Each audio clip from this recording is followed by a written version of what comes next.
नमः श्रीवर्धमानाय निर्धूतकलिलात्मने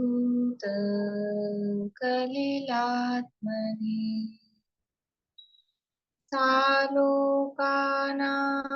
त्रिलोकानां यद्विद्यातर्पणायति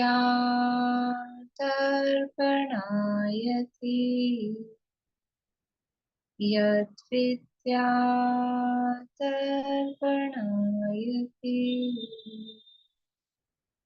सकल पाप मल प्रक्षालक श्रीवर्धमान को करुण मन लोकालोक प्रकाशित करने जिनकी विद्या है दर्पण जिनकी विद्या है दर्पण।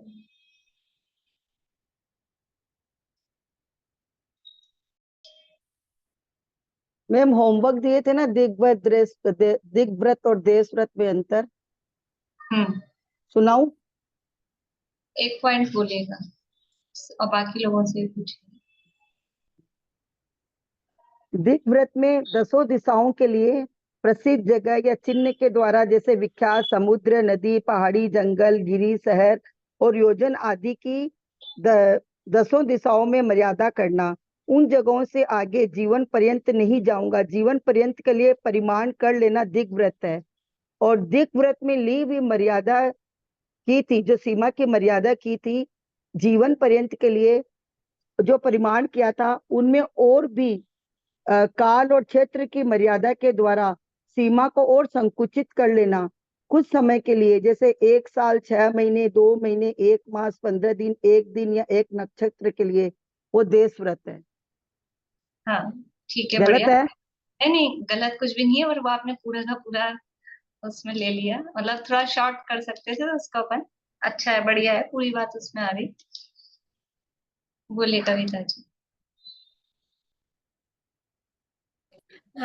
दिग्व्रत तो 10 दिशाओं में जीवन पर पर्यंत। जो जो बात आ गई है, अगर इसके अलावा कुछ बताएं तो ज्यादा अच्छा है, वरना वो रिपीटेशन नहीं होगा। मैम, दिग्व्रत तो अनुव्रतों को गुणाकार रूप से बढ़ाने के लिए लिया जाता है ना। और ये है ना, ये जो देशव्रत होता है वो छोटे रूप में लिया जाता है, क्षेत्र की मर्यादा या काल की मर्यादा, या उसको 1 महीने की या मतलब 1 घंटे की, उसके रूप में लिया जाता है। ठीक है। और मतलब दिग्व्रत जो पहली बात आपने बोली ना, दिग्व्रत है वो अनुव्रतों को, तो अनुव्रतों को गुणाकार रूप से बढ़ाने वाले तो सारे ही व्रत हैं, मतलब तीनों ही गुण व्रत हैं। तो उसमें से दिग्व्रत भी है, तो वो हमारे अनुव्रत की पुष्टि कर रहा है। तो उसके साथ में देशव्रत, उसके साथ में कुछ देशव्रत के बारे में आप कुछ अपोजिट बता रहे हैं क्या? तब तो वो पॉइंट लेंगे, नहीं तो फिर क्या मतलब है? मतलब अभी अपन अंतर देशव्रत देख गुना रहे हैं ना। हाँ, देशव्रत गुणाकार से रूप नहीं बढ़ाता, उसकी जो होती है उसको कम करता है। अनुव्रतों जो लिए होते हैं नहीं दिग्व्रत, तो उसको फिर आप ऐसे लीजिए ना कि देशव्रत तो शिक्षा व्रत, मतलब यहाँ के हिसाब से अंतर लेंगे तो दिग्व्रत है वो गुण व्रत है, और देशव्रत है वो शिक्षा व्रत है। क्या व्रत है। मतलब ऐसा कोई बहुत बढ़िया बड़ा भी कहें और बढ़िया भी कहें, ऐसा कोई अंतर नहीं है। लेकिन अगर अंतर ही बनाना है तो ऐसा अंतर बना सकते हैं यहाँ रत्नगण शाखाचार्य के भी हिसाब से। ठीक है, बाकी मतलब अंतर का मतलब है आमने सामने कुछ एक सी बात आएगी। एक ही बात है, ठीक है। हाँ, बोलिए रजनी। इसके अतिचारों में अंतर है, जैसे इसके तो अतिचार ऊर्ध्व अधो तिर्यक दिग्व्रत के, और क्षेत्र वृद्धि का। तिर्यक नहीं, ऊर्ध्व तिर्यक व्यतिक्रम। हाँ, व्यतिक्रम, इनमें मतलब सीमा बढ़ा लेना, हाँ। और क्षेत्र वृद्धि कर लेना, और स्मृति अंतर ध्यान, मतलब भूल हम्म। जाना, हम्म। ये हैं। और इसके अतिचार हैं आनयन, प्रेष्य प्रयोग, शब्दानुपात, रूपानुपात और पुद्गल क्षेपण। ठीक है, बढ़िया अंतर है। अतिचारों के आधार पे अंतर अपन बता सकते हैं कि उसके अतिचार अलग बताए गए हैं, इसके अतिचार अलग बताए गए हैं। बाकी वो जो उन्होंने सारी बात बोल दी थी रेणु जी ने, तो उसी को अपन दो तीन बात, मतलब दो तीन पॉइंट्स में कर सकते थे। ये जीवन भर के लिए लिया जाता है, ये काल की मर्यादा के लिए लिया जाता है, ये दसों दिशाओं में मर्यादा की जाती है, और इसमें उसी में एक जो मुख्य पॉइंट है ना, जो बेसिक, मतलब जिससे हमको क्लियर हो जाए कि दिग्व्रत का क्षेत्र व्यापक है देशव्रत का क्षेत्र उससे संकुचित है। दिग्व्रत है वो व्यापक है, वो विस्तृत है, और देशव्रत है वो लिमिटेड है, संकुचित। ये मतलब उसमें मेन बात है। अब इस जैसे इन्होंने बताया अतिचारों का अंतर, ऐसे ये दो तीन जो पॉइंट है मर्यादा वाले, इसके अलावा और कोई कुछ किसी ने विचार किया है या लिखा है? किस किसने किया था, लिखा है कॉपी में किस किसने? 1 2 3 4 5 6 7 7 8 लोगों ने लिखा है, बाकी लोगों को भी लिखना चाहिए।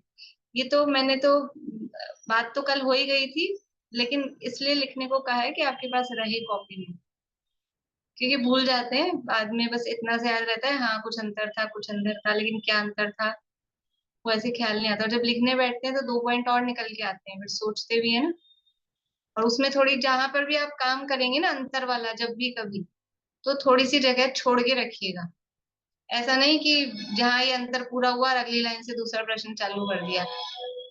हमेशा जो भी आप काम कर रहे हैं थोड़ी थोड़ी जगह उसके नीचे छोड़ के ही आगे का काम करें, ताकि बाद में कभी कोई और बिंदु ख्याल में आ जाए, अपन और पढ़ें कुछ, और उसके संदर्भ में फिर इससे रिलेटेड कुछ और बात अपने को ख्याल में आए, तो वो यहीं पे आप फिर ऐड कर लें, तो एक ही जगह रहे ना। अब ये 3 लोक वाली भी जो भी तत्वार्थ उसमें भी जो पढ़ रहे हैं ना, तो थोड़ी थोड़ी स्पेस छोड़ देनी चाहिए, ताकि व्रत में शुद्धि अधिक। विशेष। 1 मिनट वर्षा, अभी मैं बोल रही हूँ, सॉरी सॉरी। वीडियो चालू कीजिए तब तक। तो अपन आगे मान लीजिए और कोई उसमें बात ऐड करना चाहे तो वहां पे वो जगह रहे लिखने के लिए, ऐसा। बोलिए वर्षा। दिग्व्रत में अपेक्षाकृत शुद्धि कम रहती है और विशुद्धि उसमें ज्यादा होती है देशव्रत में, क्योंकि बहुत कम समय के लिए ली जाती है, तो हम उसको ज्यादा अच्छी तरह पाल सकते हैं।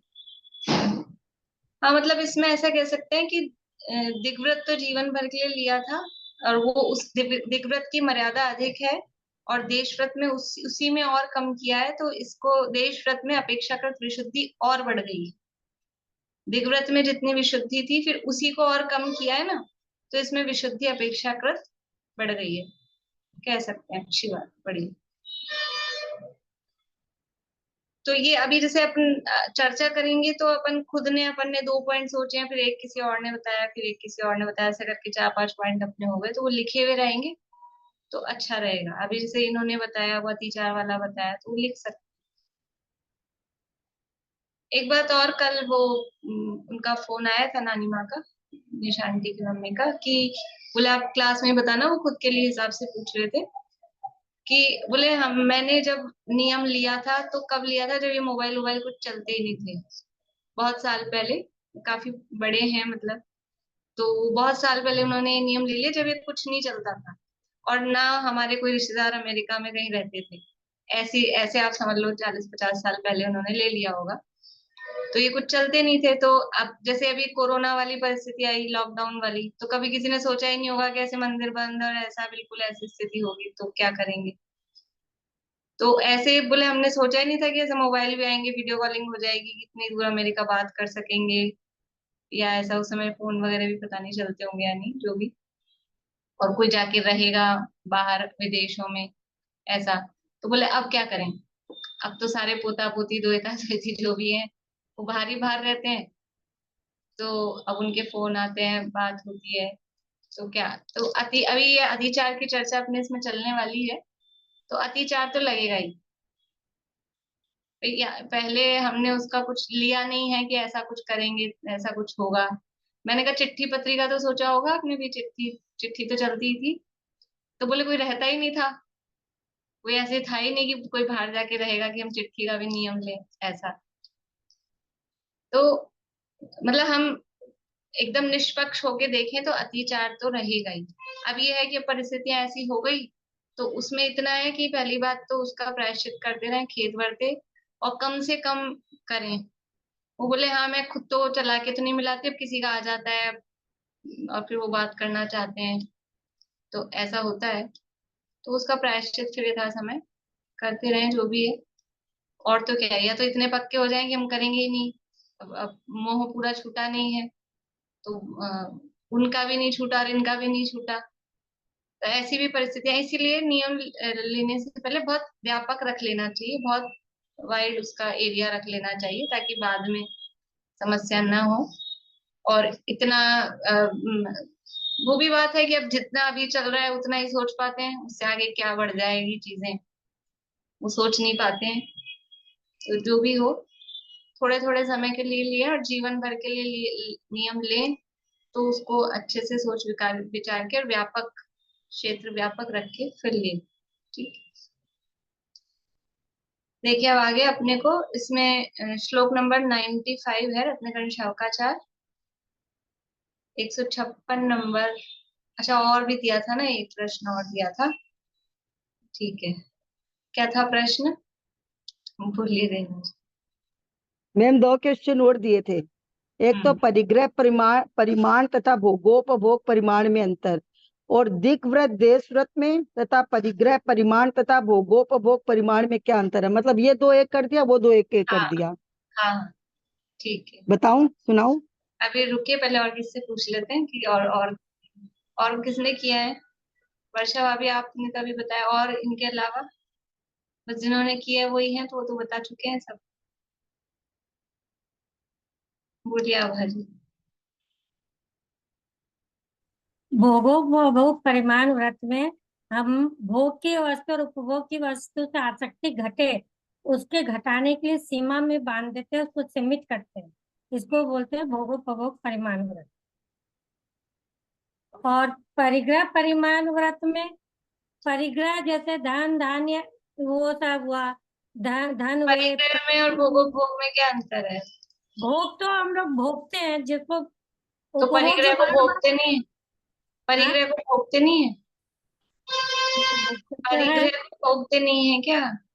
नहीं भोगते तो है। तो फिर परिग्रह भोग उपभोग एक ही चीज हो गई। हाँ, तो तभी तो अंतर पूछा है कि एक ही चीज है तो दो दो बार क्यों लिया है वो व्रत। अंतर तभी तो पूछा है कि जब एक ही चीज है तो दो हाँ, दो बार क्यों दिया गया ये व्रत। बोलिए अर्चना जी। जैसे दिग व्रत और देश व्रत में अंतर है कि दिग में मतलब बहुत बड़ी सीमा ली, फिर उसमें भी हमने एक सीमा को घटा लिया। इसी तरह परिग्रह परमाण में के जो हमने रखी थी उसमें भी हम प्रतिदिन में या 8 दिन में इतना भोग करेंगे, और जैसे खाने में भी है उसका उपभोग का, तो हम इतना ही खाएंगे, इतनी हरी रखेंगे। तो ये इस तरह का अंतर है परिग्रह में और भोगों। हाँ, मतलब ये है पॉइंट वाइज अंतर लिखेंगे तो जो वही परिग्रह परिमाण, पहला बात तो परिग्रह परिमाण अणुव्रत है और भोगोपभोग परिमाण ये गुणव्रत है। इसी से समझ में आ रहा है कि जो अणुव्रत है वो व्यापक है। तो परिग्रह परिमाण व्रत का क्षेत्र वो व्यापक है, वो जीवन भर के लिए लिया गया है। परिग्रह का परिमाण जीवन भर के लिए लिया गया है और भोगोपभोग का जो परिमाण किया गया है वो कुछ निश्चित समय के लिए लिया किया गया है, या फिर कहें कि जो परिग्रह का परिमाण किया था उसी में से और घटाया है। समय के लिए तो नहीं सही, लेकिन जो परिग्रह का परिमाण जीवन भर के लिए किया था उसी में से और उसको कम किया गया है। तो वो विशुद्धि वाला अंतर भी इसमें बन जाएगा कि परिग्रह परिमाण व्रत से अब भोगोपभोग परिमाण व्रत में अपेक्षाकृत विशुद्धि बढ़ गई है। विशुद्धि बढ़ी है तभी ये परिमाण किया गया है। तो बस ये एक दो ही पॉइंट बनेंगे कि उसका क्षेत्र व्यापक है, ये और उसको संकुचित करता है। और ये समझ लीजिए विशुद्धि का अंतर है। और अतिचारों का अंतर निकालना हो तो अतिचारों का अंतर निकाल लीजिए। और इसके अलावा परिभाषा में वही बात आ जाती है, तो अपन परिभाषा लिखें चाहे तो वो पूरी बात उसमें रहती है, लेकिन अंतर लिख रहे हैं तो पॉइंट वाइज लिखें तो वो ज्यादा अच्छा रहता है। और इसके अलावा और कोई पॉइंट हो, पूरी परिभाषा मत सुनाइएगा, पॉइंट अगर कोई है तो बोलिए। नहीं मैम, मैं वो ना दिग्व्रत देश व्रत को एक कर रही हूँ, और हाँ परिग्रह हाँ, परिमाण वो व्रत और भोगोपभोग वो वाला कर लेती हूँ। बोलिए। तो दिग्व्रत तथा देश व्रत में जीवन पर्यंत तथा कुछ, मतलब मैं क्रम वाइज बोल रही हूँ। जैसे दिग्व्रत में जीवन पर्यंत के लिए होती है मतलब नियम, और देश व्रत में कुछ समय के लिए क्षेत्र और काल की मर्यादा का परिमाण लिया जाता है। ये तो एक पॉइंट हो गया जो सेम हो रहा है दोनों का। और जो परिग्रह परिमाण तथा भोगोपभोग परिमाण है, वो इसका जो दिग्व्रत देश व्रत के जो अंतर है उसके उसमें, तो परिग्रह परिमाण में सिर्फ वस्तुओं का परिमाण किया जाता है कि इतनी वस्तुओं से ज्यादा रखने का मुझे त्याग है, यह विशेषकर जीवन पर्यंत के लिए किया जाता है। और भोगोपभोग परिमाण व्रत में पांचों इंद्रियों के प्रयोजनभूत इंद्रिय विषय के सेवन नहीं करने के लिए त्याग किया जाता है। यह कुछ समय या जीवन पर्यंत दोनों रूप से किया जाता है। मैंने ऐसे लिखा है। बढ़िया, बहुत अच्छा। मतलब इसमें मेन अंतर यही है कि जो दिग्व्रत देशव्रत है वो क्षेत्र से संबंधित हैं, आवागमन के क्षेत्र से संबंधित हैं, और जो परिग्रह परिमाण और भोगोपभोग परिमाण है वो हमारे परिग्रह से या वस्तुओं से संबंधित है। ये उसमें मेन अंतर है। दिग्व्रत देशव्रत है वो क्षेत्र से संबंधित है, क्षेत्र की मर्यादा को बताता है, और परिग्रह परिमाण और भोगोपभोग परिमाण वो हमारे परिग्रह या सामग्री या वस्तुएं जो भी कहें उसकी मर्यादा को बताते हैं। ठीक है, चलिए अब यहाँ पर ये जो देशावकाशिक जो देशव्रत जिसे हम कहते हैं शॉर्ट में, उस देशव्रत को लेने में, उस देशव्रत में ही महाव्रतपना होता है। वो किस प्रकार होता है? श्लोक नंबर 95 है, पेज नंबर 156, रत्नकर्ण शाखाचार्य।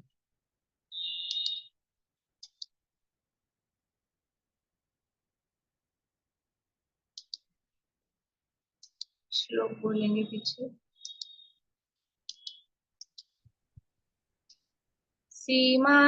सीमान्तानां परतः सीमानां परतः सीमान्तानां परतः सीमान्तानां परतः स्थूलेतर पंच पाप संत्यागात् स्थूलेतर पंच पाप संत्यागात् देशावकाशिकेन च देशावकाशिकेन च महाव्रतानि प्रसाद्यन्ते महाव्रतानि प्रसाद्यन्ते सीमान्तानां परतः स्थूलेतर पंच पाप संत्यागात् देशावकाशिकेन च महाव्रतानि प्रसाद्यन्ते।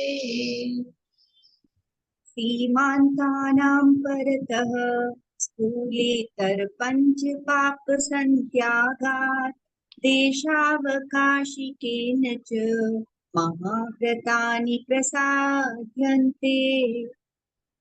सीमान्तानां, सीमान्तानां यानी सीमाओं का जो अंत भाग है, यानी जहां तक की सीमा की है उसका लास्ट पॉइंट, सीमान्तानां परतः, परतः यानी उसके आगे, उसके बाहर, स्थूलेतर पंच पाप संत्यागात्, स्थूल और इतर मतलब स्थूल और स्थूल का इतर यानी अपोजिट सूक्ष्म, स्थूल और सूक्ष्म, पंच यानी पाप, पंच यानी पांच, पाप यानी पाप, संत्यागात यानी अच्छी तरह से, सम्यक प्रकार से त्याग हो जाने से, सीमाओं के अंत के आगे मतलब जहां तक की मर्यादा की है उसके बाहर, सीधी सी बात है, जो मर्यादा की है, देशावकाशिक व्रत है मतलब क्षेत्र की मर्यादा की है, तो जहां तक की मर्यादा है वो सीमांत हो गया, और उससे परतः, उससे बाहर स्थूल और सूक्ष्म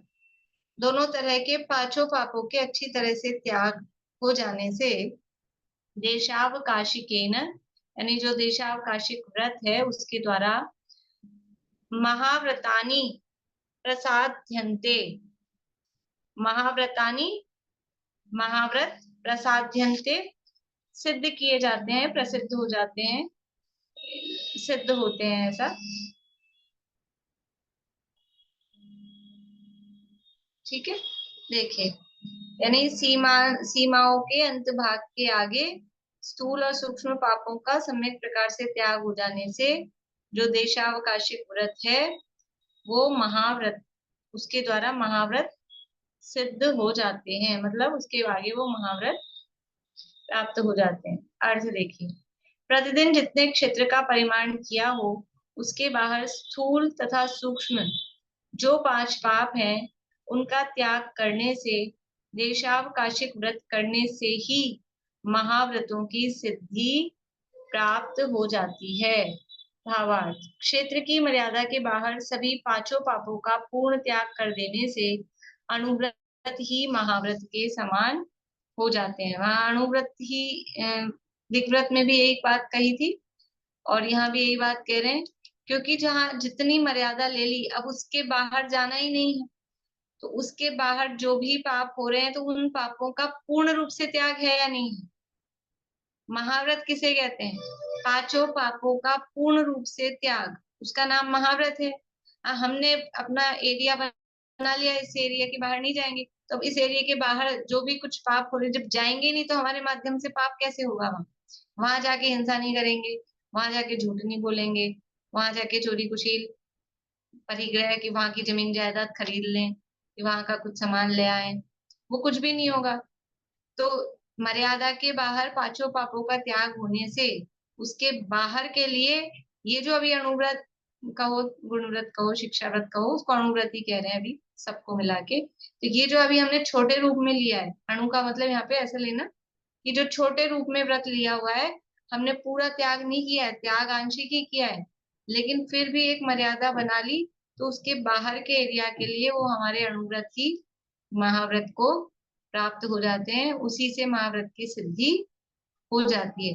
मतलब उसके बाहर के पापों का हमारे जीवन में अब कोई स्थान नहीं रहता, त्याग हो जाता है, ऐसा यहाँ कह रहे हैं। तो बाहर जाके अब बाहर के से संबंधित जो भी वहां पाप थे वो यहाँ रहते हैं, तो अपने जितने एरिया में रहेंगे या जहाँ रहेंगे, जो देश के नियम कानून हैं वो सब हमको फॉलो करने पड़ते हैं कि नहीं करने पड़ते हैं।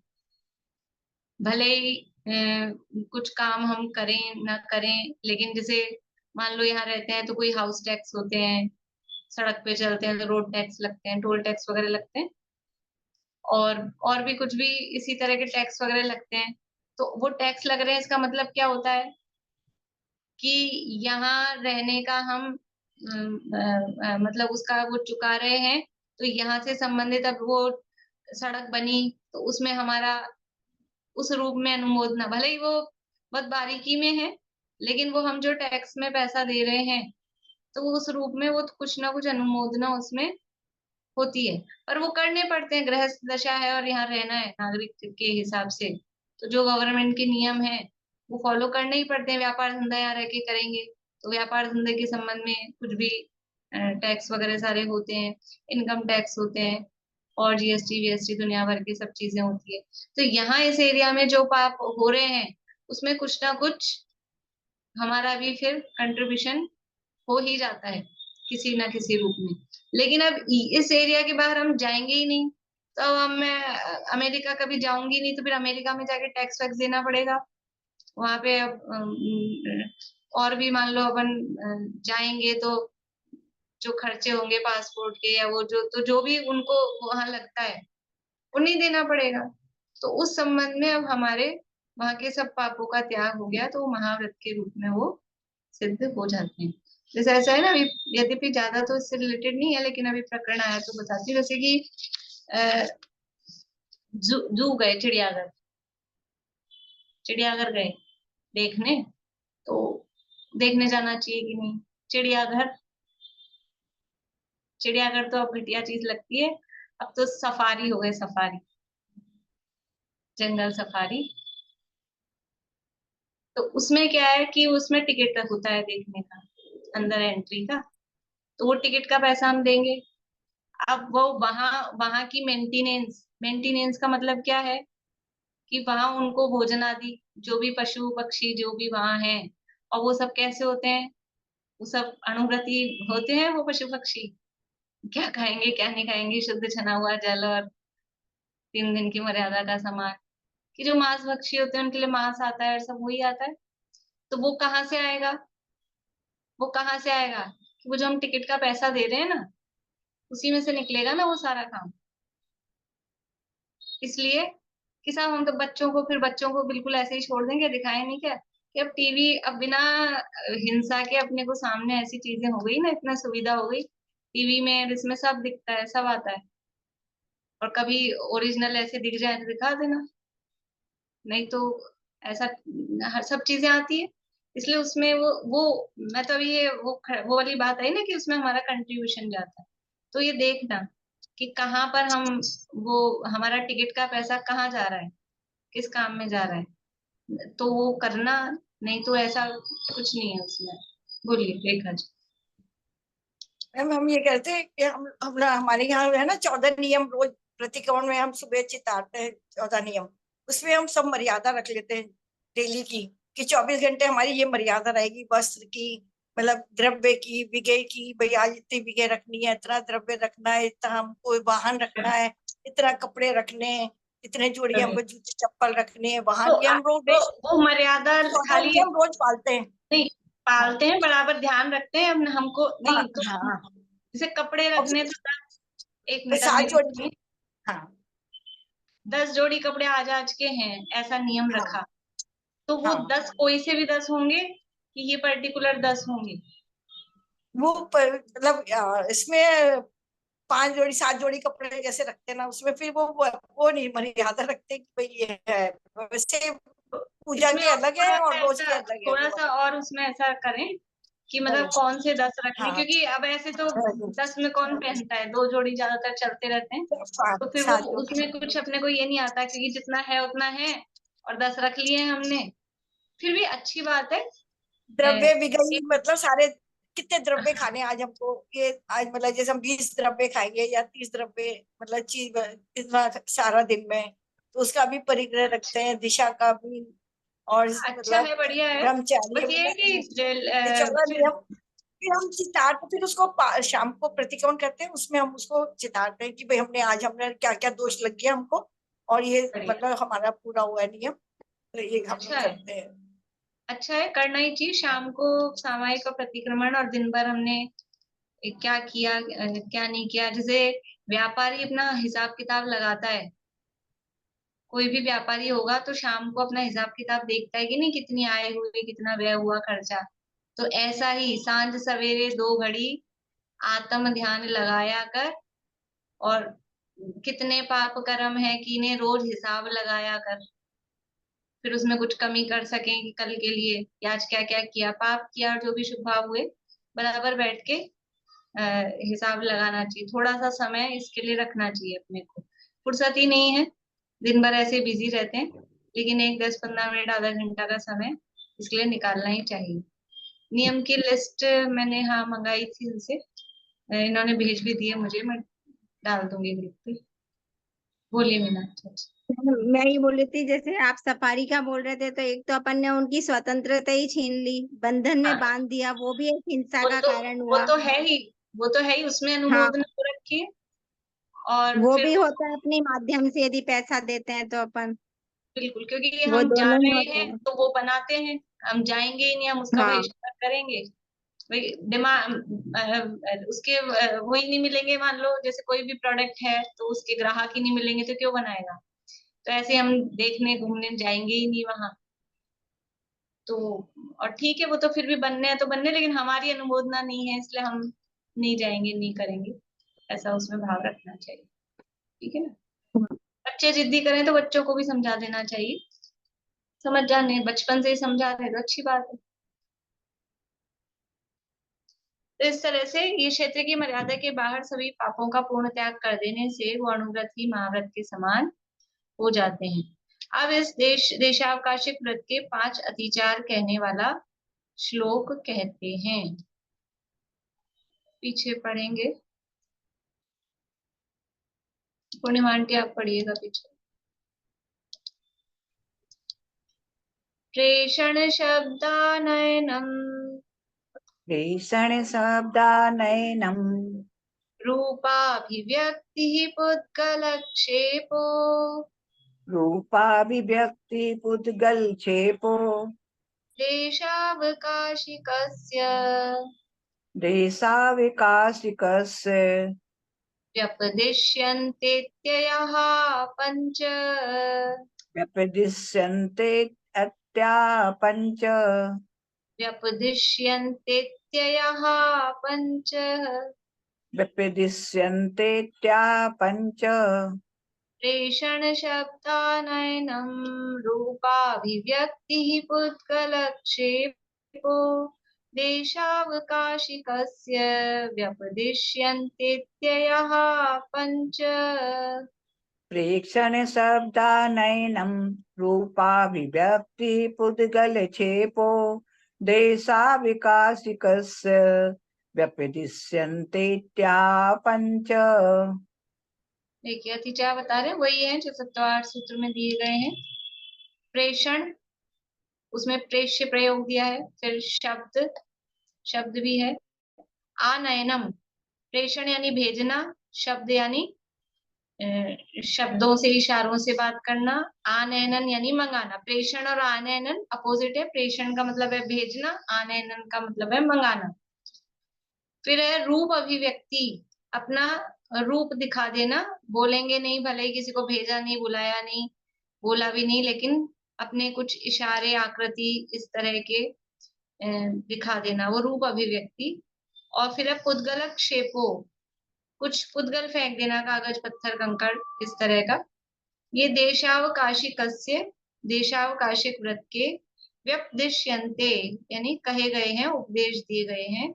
अत्ययः अतिचार, पंच यानी 5, ये 5 अतिचार कहे गए हैं देशावकाशिक व्रत के। कौन कौन से? प्रेषण, शब्द, आनयन, रूपाभिव्यक्ति और उद्गल क्षेपो। देखिए अर्थ, जितने क्षेत्र की मर्यादा की थी उसके बाहर किसी प्रयोजन के लिए अपने नौकर को, मित्र को, पुत्र को या किसी अन्य को कहना कि तुम वहां जाकर वह काम कर दो, ऐसा कहना वह प्रेषण नाम का अतिचार है। हमने तो त्याग कर दिया, अब बाहर काम पड़ रहा है तो क्या करना? मैं तो आज घर से बाहर जाऊंगा नहीं, अब काम है अपना।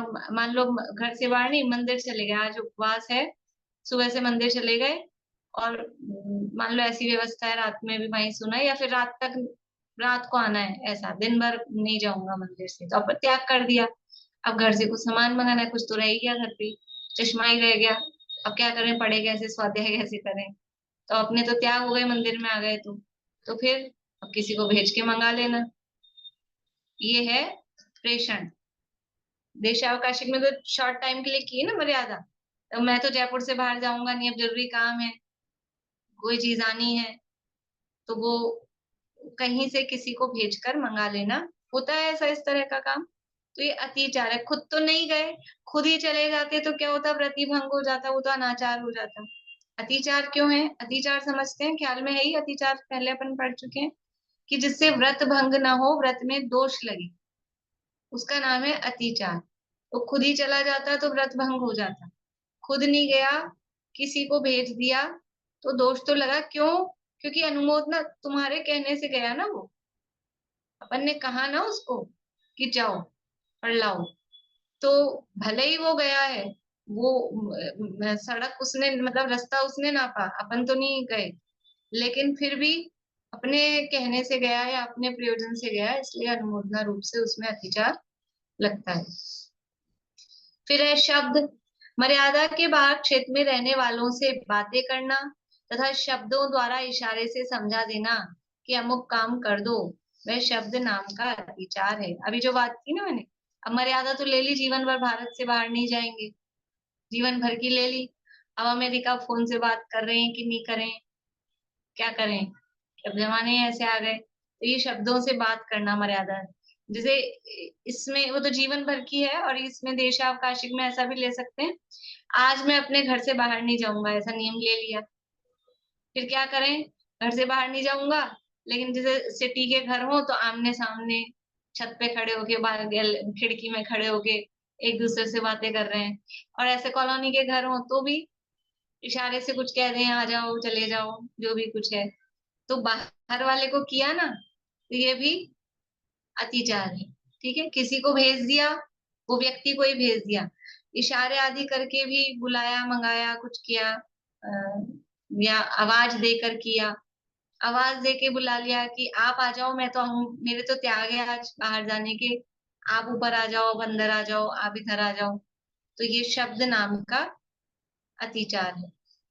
फिर मर्यादा के बाहर के क्षेत्र से किसी को बुलाना या वस्त्र आदि आवश्यक इच्छित पदार्थ को शब्दों से कहकर मंगवा लेना, ये आनयन। पहले तब भेजा, और फिर अभी मान लो भेजा नहीं है, कोई घर पे ही है और हम चश्मा भूल गए हैं, तो कि वो चश्मा हमको ला दो, तो वो भेजा तो नहीं हमने अलग से किसी को, लेकिन वहां से बुलवाया, तो वो हो गया आनयन। मर्यादा के बाहर के क्षेत्र में रहने वालों को इशारे से समझाने के लिए अपना रूप दिखाना, वह रूपाभिव्यक्ति नाम का अतिचार है। जैसे रूप दिखाने का मतलब है मुंह से बोला नहीं है, किसी को भेजा नहीं है, किसी को बुलाया नहीं है, लेकिन कुछ भी इशारे करना, ये इस तरह के करना, कि इस तरह के करना, ऐसा ये रूप दिखाना है। शरीर की आकृति दिखाना वो रूपाभिव्यक्ति है। और मर्यादा के बाहर के क्षेत्र में वस्त्र आदि द्वारा कंकरी, पत्थर, लकड़ी आदि फेंककर अपनी उपस्थिति जताना, वह पुद्गलक्षेप नाम का अतिचार है। अब ये थोड़े समझ लीजिए, आजकल तो बहुत जमाना बदल गया है, टेक्नोलॉजी हाई फाई हो गई है, लेकिन पहले ऐसे वो भाई कि अब कोई सुन नहीं रहा है, मर्यादा के बाहर कोई व्यक्ति है या कोई काम है, तो फिर कोई कंकर फेंक दिया, पत्थर फेंक दिया, तो उसका ध्यान अपनी तरफ आकर्षित करके फिर उसको अपनी बात समझा देना, तो ये पुद्गलक्षेप है। तो अभी समझ लो ये भी जो फोन आदि इंटरनेट वगैरह हैं, ये सब भी क्या है, पुद्गलों का ही परिणमन है, तो ये पुद्गलक्षेप के अंतर्गत भी ये आ जाएंगे। हमने यहाँ से कॉल लगाया और वो गया मर्यादा के बाहर के क्षेत्र में, तो ये भी क्या हुआ, वो पुद्गलों का ही तो परिणमन हुआ ना, वो कुछ ना कुछ कनेक्टिविटी से, तो उसको भी पुद्गलक्षेप के अंतर्गत ले सकते हैं। बोलिए कविता जी। मैम, जो मौन रह के खाना खाते हैं और लेकिन वो इशारे से समझाते हैं, तो वो भी अतिचार ही हुआ, हाँ अतिचार ही, है ना? अतिचार।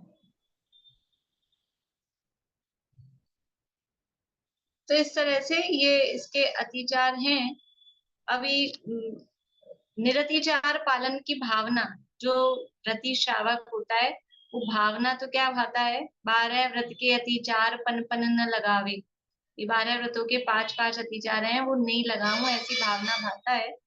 लेकिन कदाचित ये लगते हैं, देखो हमेशा लगते रहे तो अतिचार नहीं है, पर कभी कदाचित किसी प्रयोजन में लगते हैं, तो उनका प्रायश्चित फिर श्रावक के जीवन में होता है।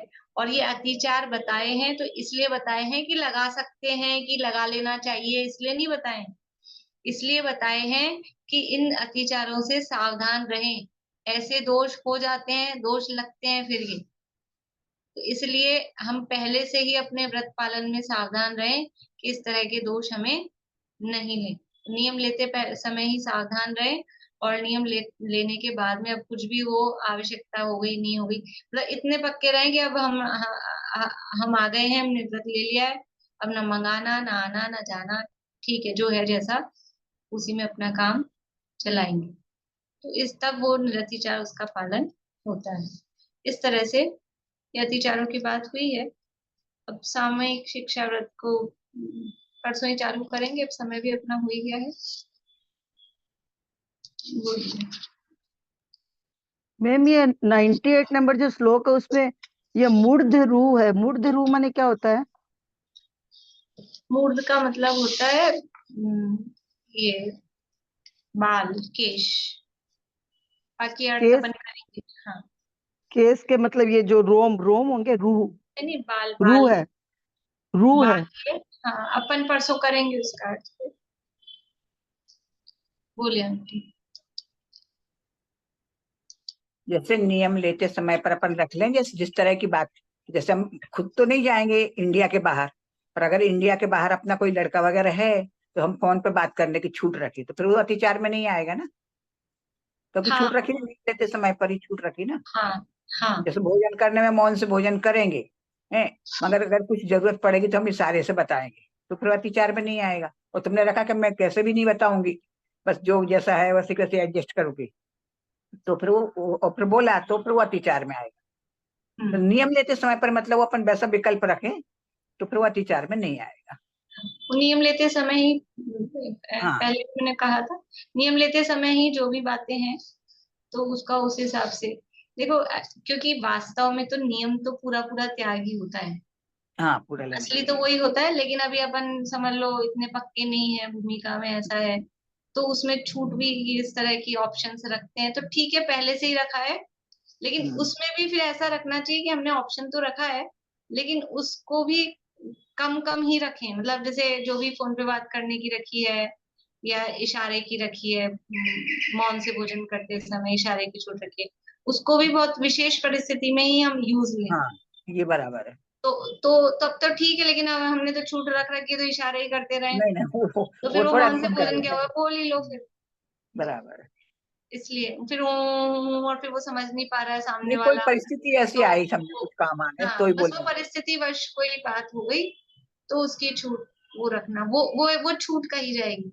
और खाली हाँ, ऐसे ही बस मुंह से बोलना नहीं, और इशारों में खुद परेशान हो रहे हैं, दूसरा परेशान हो रहा है, और क्या कह रहे हैं समझ नहीं आ रहा है, इससे अच्छा है फिर बोल ही लो, ऐसा। ठीक बराबर। है। यस।